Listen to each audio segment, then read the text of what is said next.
Assalamualaikum semuanya, semoga kita tetap dalam lindungan Allah. Apps 66-67. Gadis desa istri CEO arogan. Dengan cepat Via melajukan mobilnya menuju rumah sakit terdekat. Sampai di rumah sakit Ana langsung dibawa ke ruang UGD. Via berjalan mondar-mandir merasa khawatir kemudian ia teringat Stefan. Gue harus kasih tahu suaminya. Gumamnya sambil menekan nomor Stefan. Panggilan pertama tidak dijawab, ia mencoba kembali dan panggilan kedua baru panggilannya diangkat. Halo Pak Stefan, ini Via sahabatnya Ana. Ya halo. Jawab Stefan, perasaannya mulai tidak enak saat mendengar suara Via yang seperti orang cemas. Ada apa Via? Sambungnya. Garis bawah Ana Pak Ana. Via gugup untuk menyampaikannya. Ada apa dengan Ana Via? Stefan merasa tegang, perasaannya sungguh tidak baik. Ana pingsan dan saat ini berada di rumah sakit tidak jauh dari kampus. Baiklah, saya segera ke sana. Stefan langsung mematikan sambungan panggilannya kemudian berlari keluar kantor. Semua karyawannya heran melihat Stefan yang terlihat sangat panik. Stefan melajukan mobilnya dengan kecepatan tinggi, ia benar-benar khawatir pada Ana saat ini. Sampai di rumah sakit ia langsung menuju ruang UGD, sebelumnya Via sudah memberitahu bahwa Ana masih ditangani di ruang UGD. Via, panggilnya pada Via yang sedang berdiri di depan UGD. Bagaimana Ana? Tanyanya khawatir. Dokter masih menanganinya Pak. Jawab Via. Ceklek. Tak lama pintu UGD pun terbuka dan dokter yang menangani Ana pun keluar. Dengan cepat Stefan dan Via menghampiri dokter itu. Dokter, bagaimana keadaan istri saya? Tanya Stefan. Istri Anda baik saja Pak, hanya kekurangan nutrisi dan kelelahan. Dan dia sudah sadar sekarang. Boleh saya menemuinya? Tanya Stefan dan dokter mengangguk mengizinkan. Stefan dan Via langsung masuk, terlihat Ana yang duduk bersandar di kepala ranjang. Sayang, bagaimana keadaanmu? Apa yang sakit Stefan mengecup kening Ana kemudian menggenggam jemari Ana serta mengecupnya.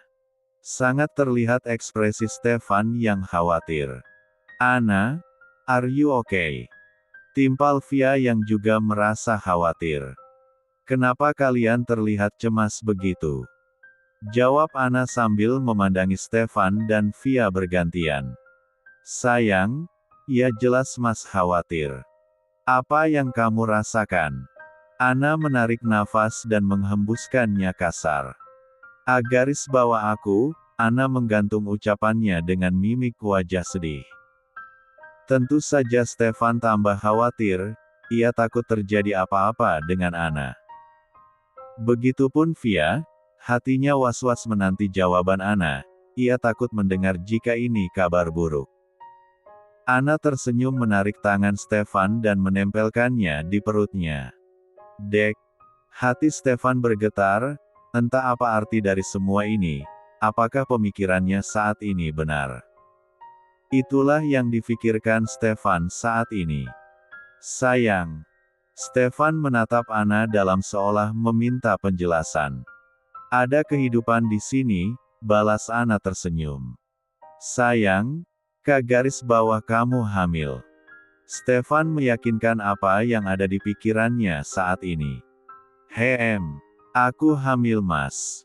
Jawab Ana tersenyum dengan mata berkaca-kaca. Stefan langsung berhambur memeluk Ana. Sangat bahagia dengan kabar ini, sungguh tidak bisa diungkapkan. Stefan merenggangkan pelukannya. Aku akan jadi ayah. Tanyanya lagi dengan senyum merekah dan Ana mengangguk tersenyum. Stefan mengecupi seluruh wajah Ana kemudian kembali memeluk Ana. Terima kasih sayang, terima kasih. Via yang berada di sisi mereka juga terharu atas kabar kehamilannya Ana. Pak Stefan giliran saya dong. Ucap Via meminta agar Stefan memberinya kesempatan untuk memeluk sahabatnya itu. Stefan dan Ana tertawa kecil mendengar ucapan Via. Selamat ya Besti, Via memeluk Ana saat Stefan sedikit menjauh dari Ana. Gue bakal punya ponakan. Pekik Via girang. Stefan membawa Ana pulang karena dokter sudah membolehkan Ana untuk pulang. Hati-hati sayang. Stefan menuntun Ana berjalan. Mas, aku bisa kok. Tapi kamu masih lemas gitu. Ah, pekik Ana kaget saat tubuhnya sudah melayang dalam gendongan Stefan. Stefan menggendong Ana hingga sampai ke kamar.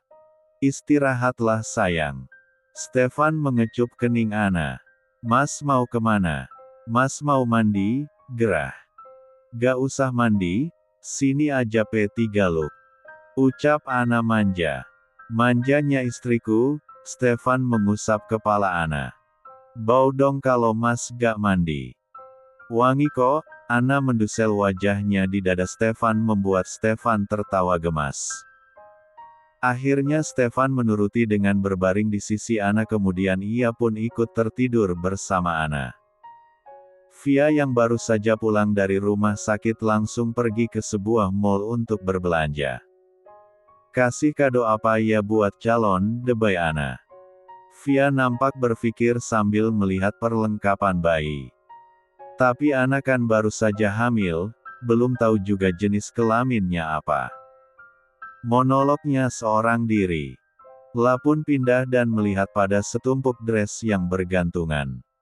La memilih mana yang cocok untuknya. Saat asyik memilih ada suara deheman dari belakang. La menoleh kemudian kembali melihat baju-baju. La tidak merespon siapa yang menyapanya saat ini. Hai Via. Ucap Brian. Ternyata Brian yang menyapa, tapi tidak direspon oleh Via, ia hanya membalas singkat. Milih apa Vi? Tanya Brian basa-basi. Milih wajan, wajan di rumah gue udah pada bocor. Jawab Via datar. Brian melongo mendengar jawaban Via. Kalau mau wajan di bagian perabot Via, ini pakaian wanita. Jawab Brian polos. Anda memang begok apa sengaja dibego-begoin? Udah tahu gue lagi milih dress masih tanya milih apa? Jawab Via kesal. Via berjalan membawa baju yang ia pilih tadi kemudian pindah pada bagian celana. La memilih jeans berwarna hitam. Brian terus membuntuti kemana Via berjalan tanpa berkata apapun. Via berjalan sembari melirik Brian yang berjalan di belakangnya. Duh, kok dia ngikutin terus sih? Tahan Via, lo harus jaga image, jaga harga diri lo. Batin Via. Hatinya saat ini sangat kacau, dideketin Brian seperti ini membuatnya meleleh. Tahan lo harus tahan diri untuk tidak menunjukkan sikap gonitnya pada Brian. Benar kata Ana, kita harus jual mahal dengan cowok. Sambungnya. Apps 67. Kehamilan Ana saat ini menjadi kebahagiaan bagi anggota keluarga Stefan Mahendra. Ana yang mengandung penerus Mahendra sangat disanjung, mereka sangat over dalam menjaga Ana. Sayang, duduklah. Stefan membawa Ana duduk di ruang keluarga bersama mama juga papanya. Yuhu. Mama bawakan bubur kacang hijau untukmu.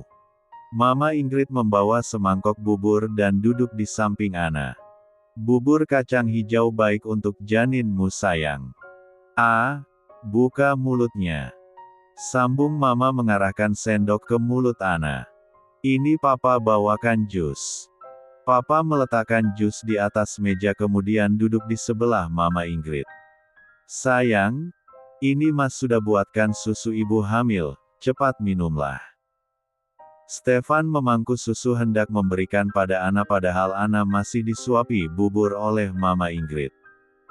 Udah ma, Ana udah kenyang.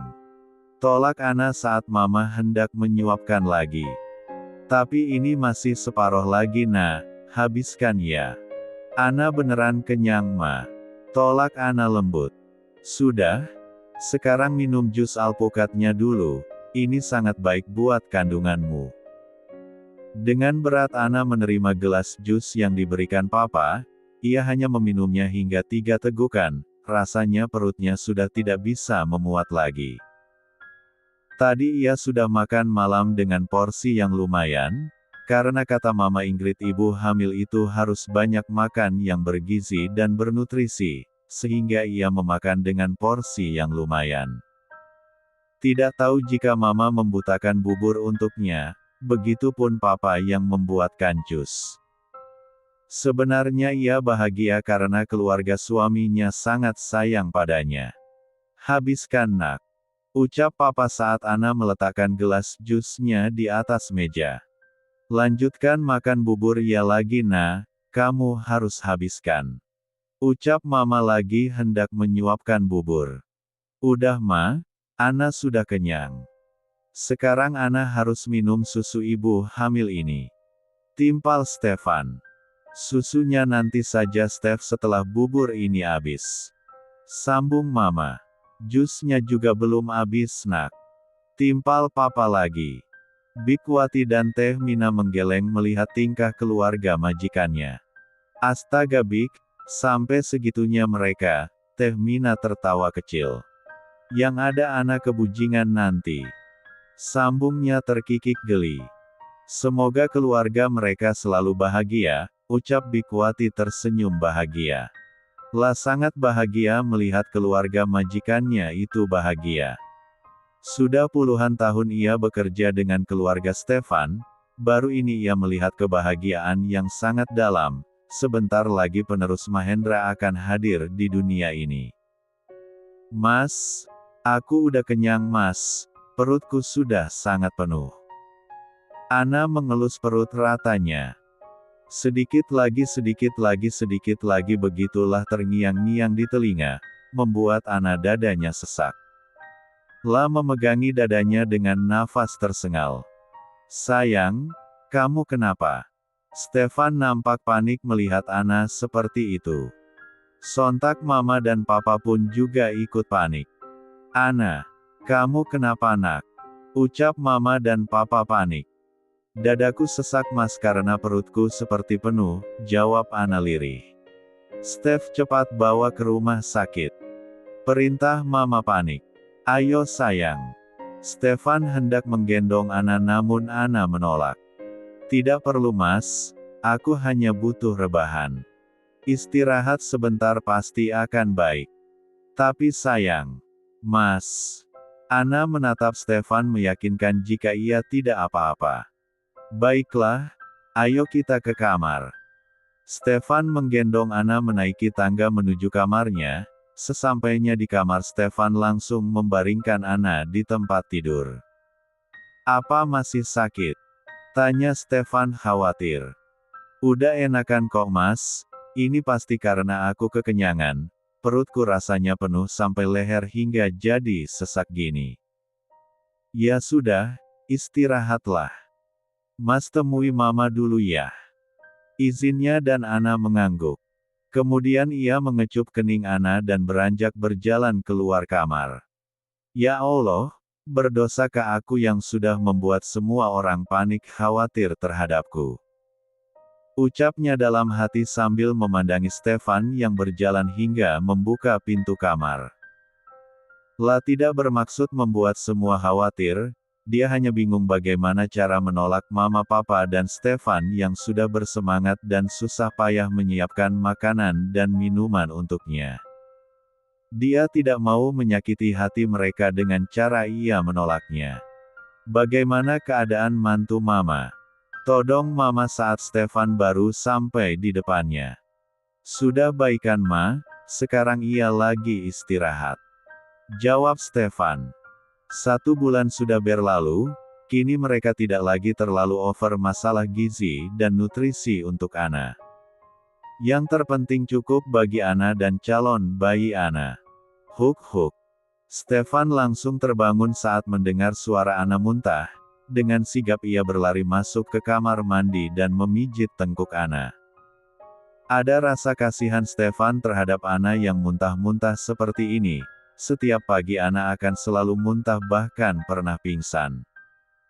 Udah selesai yang lah mengusap dan membersihkan bekas muntahan di wajah istrinya tanpa rasa jijik sama sekali. Itulah yang dilakukannya setiap pagi.